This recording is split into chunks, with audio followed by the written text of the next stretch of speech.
အရောက်စီတော့မင်္ဂလာပါလို့ရှုစွာတစ်ခုဆက်တတ်ပါတယ်အာမင်ကျွန်တော်ခုချိန်မှာအနည်းငယ်ပြန်ထပ်ပြီးတော့ကျွန်တော်အားပေးချင်ပါတယ်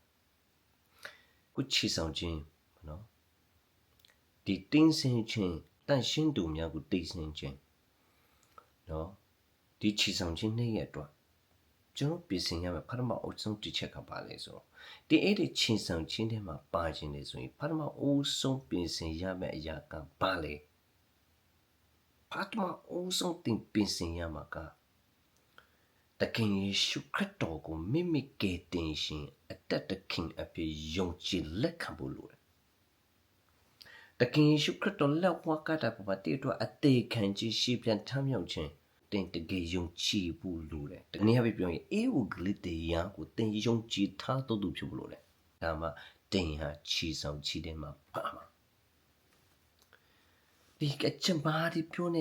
အကောင်းဆုံးတိတ်ရှင်ကြောင့် no တခင်ယေရှုဘလောက်အကောင်းဆုံးတိတ်ရှင်ရှင်ဘလောက်တဘာသာတရားတွေလုံလုံနော်တရားတွေကြည်တခင်ယေရှုခရစ်တော်ကိုမိမိကယ်တင်ရှင်ဖြစ်မယုံကြည်လက်မခံတိုင်းအဲ့ဒီချီဆောင်ခြင်းနေရမှာတိတ်မပါဘူးဒါတို့ချီဆောင်ခြင်းနေရအတွက်ဘာလို့အဆုံးပြည့်စင်ရမှာကပါလဲတခင်ယေရှုခရစ်တော်ကိုမိမိကယ်တင်ရှင်အသက်တခင်အဖြစ်တကယ်ယုံကြည်လက်ခံတော်သူ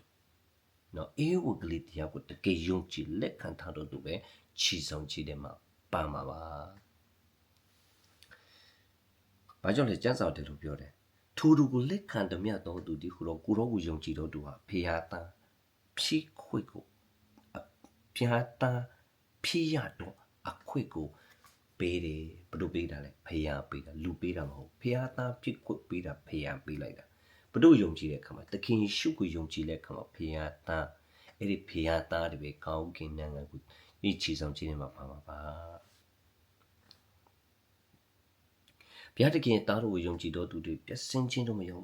ထာဝရအသက်ကိုရစေခြင်းကဘုရားတခင်မိမိနဲ့တပါးတည်းတော်ကိုစုတော်မူတည်တဲ့လောကီသားတို့ကိုသူသားကိုယုံကြည်တဲ့ပြစင်ခြင်းကိုမယုံထာဝရအသက်ကိုရပြီးတော့အဲ့ဒီခြေဆောင်ခြင်းတွေမှာပါမှာပါပထမဆုံးချက်ဆိုဒုတိယချက်အနေနဲ့ဘာတွေ့ရလဲဆိုကျမ်းစာမှာဘာပြောလဲဆိုတော့တမန်တော်ခန်းကြီးတိအခန်းကြီး9မှာဂတိတော်အချက်ဟုမူကားယောဟာဒီရင်နဲ့ပတ်သက်ဆံကိုပေးတင်တို့တွေမကြံမမိမီတန်ရှင်တော်ဝိညာဉ်တော်၌ပတ်သက်ဆံကိုခံရလိမ့်မည်ဟုမိတော်မူသည်ဒီနော်ကျော်ဒုတိယချက်ကပါလဲဆိုတော့တင်ဟာတန်ရှင်တော်ဝိညာဉ်တော်ရဲ့ပတ်သက်ဆံကိုခံရတော့သူပဲကောင်းကင်နိုင်ငံအဲ့ဒီခြေဆောင်ခြင်းတွေမှာပါမှာပါညေဒုတိယချက်ပါလဲအဲ့ဒီတန်ရှင်တော်ဝိညာဉ်ပတ်သက်ဆံကိုခံရတော့သူ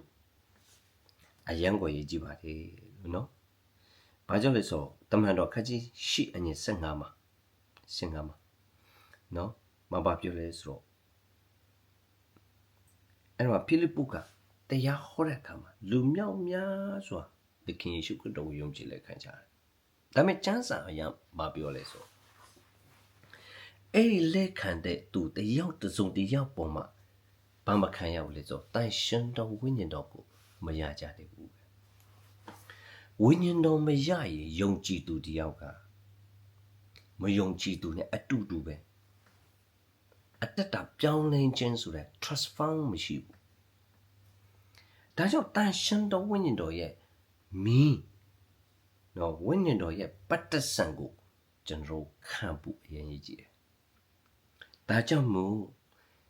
နော်ဂျူဆလင်ကတကယ်တမန်တော်တွေကိုစေလွတ်ပြီးတော့လက်တင်ဆူတောင်းပေးကြတဲ့အခါမှာဘာရလဲတန်ရှင်တော်ဝိညာဉ်တော်ကိုခံရကြတယ်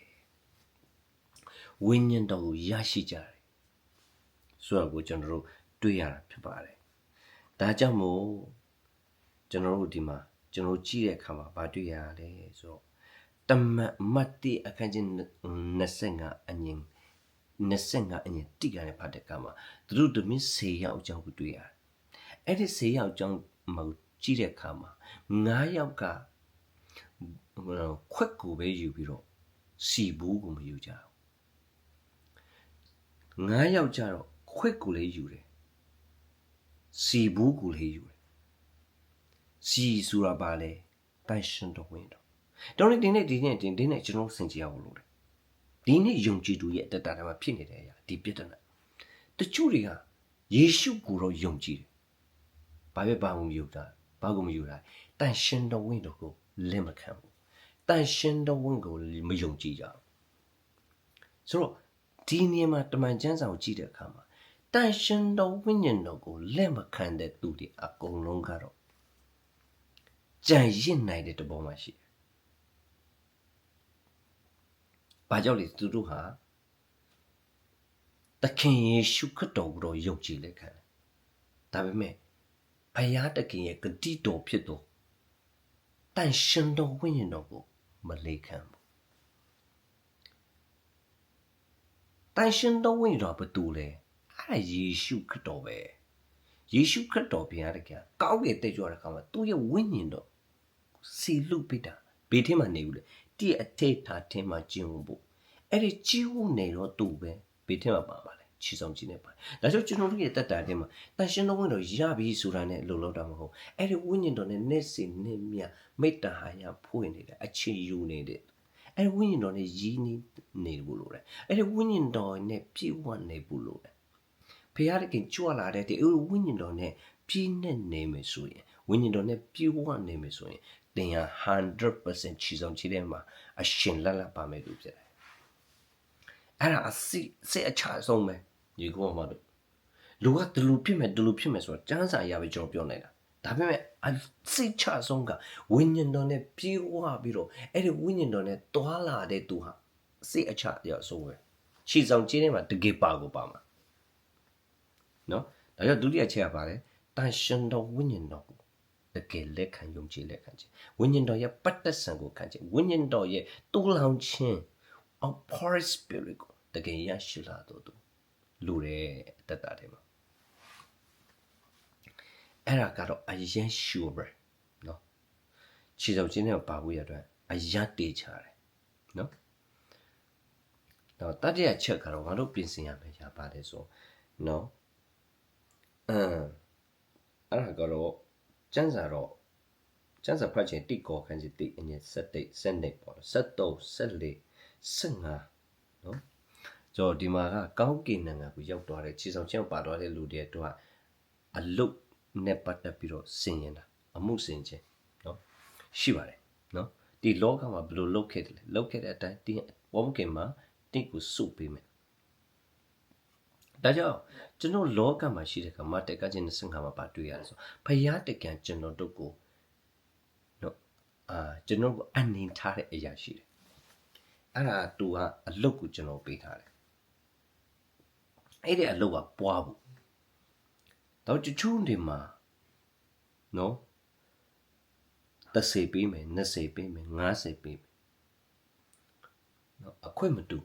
နော်ပေးထားပြီးတာကျွန်တော်တို့မှာဖယားတကယ်အစွမ်းစကိုပေးထားတယ်ဖယားတကယ်စုကျေးဇူးကိုပေးထားတယ်အဲ့ဒီစုကျေးဇူးအဲ့ဒီအစွမ်းစနဲ့ငါတို့မှာရှိတဲ့ဖယားပေးထားတဲ့အစွမ်းစနော်အဲ့ဒီစုကျေးဇူးနဲ့ငါတို့လောကမှာအလုပ်လုပ်ရမယ်အဲ့ဒီစုကျေးဇူးနဲ့အလုပ်လုပ်တဲ့သူဟာကောင်းကင်နိုင်ငံမှာဘာရမလဲဆို reward ဆုလက်ရမယ်ကျွန်တော်ဆုလက်ရဖို့ရတော့ငါတို့မှာရှိတဲ့ဖျားထက်ထားပြီးအစွမ်းစားစုကျေးဇူးအဲ့ဒီအရာကိုငါတို့လှူဆောင်ဘူးအဲ့ဒီအရာနဲ့ငါတို့လှူဆောင်ဘူးအာမင်အဲ့ဆိုကောင်းကင်နိုင်ငံဘာရမလဲဆုရမယ်ဒါတို့ဒီ၃ချက်ကိုကျွန်တော်တွေ့ရတယ်ဒါတော့ဖခင်အုပ်စုတစ်ချက်ကပါလေတင်ချီဆောင်ခြင်းကပါဝင်ရတဲ့သခင်ယေရှုခရစ်တော်ကိုမိမိကယ်တင်ခြင်းပဲတကယ်ယုံကြည်လက်ခံတာတော့နောက်တစ်ချက်ကတော့တန်ရှင်တော်ဝိညာဉ်ပတ်သက်ဆံကိုခံရတော့သူဝိညာဉ်တော်ကိုတကယ်ရရှိတော့သူဝိညာဉ်တော်ကိုလက်ခံတော့ထားတော့သူဝိညာဉ်တော်ရဲ့ပတ်သက်ဆံကိုခံရတော့သူဝိညာဉ်တော်ကိုရရှိတဲ့သူဖြစ်ရမယ်။တော့အဲ့ဒါအစိတ်ချဆုံးပဲ။တတဲ့အချက်ကတော့ဘုရားတခင်ကျွန်တော်တို့ပေးထားတဲ့စုကျေးဇူးဘုရားတခင်ကျွန်တော်တို့ပေးထားတဲ့နော်ဘယ်လိုပြောမလဲဆိုအစွမ်းစားအဲ့ဒီအားဖြင့်ကောင်းကင်မှာဆုရဖို့ရအတွက်ကောင်းကင်မှာဆုရရဖို့ရအတွက်ကျွန်တော်တို့လောကမှာလှူဆောင်အောင်နော်ဒါနေ့ရက်စီတိုင်းမှာကျွန်တော်လှူဆောင်မယ်နော်ဟာလေလုယာကျွန်တော်အဲ့ဒီလှူဆောင်ဖို့ရအတွက်ဝိညာဉ်တော်နဲ့ကျွန်တော်မှာပေးထားတဲ့တန်ရှင်တော်ဝိညာဉ်တော်ရဲ့ဥဆောင်ခြင်းနဲ့ကျွန်တော်လှူဆောင်အောင် ညင်တော်ရရှိတဲ့အခါဝိညာဉ်တော်အားပေးတဲ့ကိုပေးတဲ့စုကျေစုရှိတယ်ကဲတချို့ဆို prophet စုကျေစုရှိမယ်တချို့ဆို teaching စုကျေစုရှိမယ်တချို့ဆိုတနာကျင်တာတို့မြောက်ကိုညီတယ်မဆာဒီစုကျေစုတွေကိုဘယ်လိုပေးလဲအဲ့ဒီဝိညာဉ်တော်ပေးတဲ့အဲ့ဒီစုကျေစုကိုရပြီးတော့အဲ့ဒီစုကျေစုနဲ့လောကမှာပွားအောင်လုပ်တဲ့လူဟာကောင်းကင်ထဲမှာစုအယမ်းကြမှာအာမင်မမေ့နဲ့တော့အရောက်ကြပြတ်တိကိုကောင်းချီးပေးပါစေ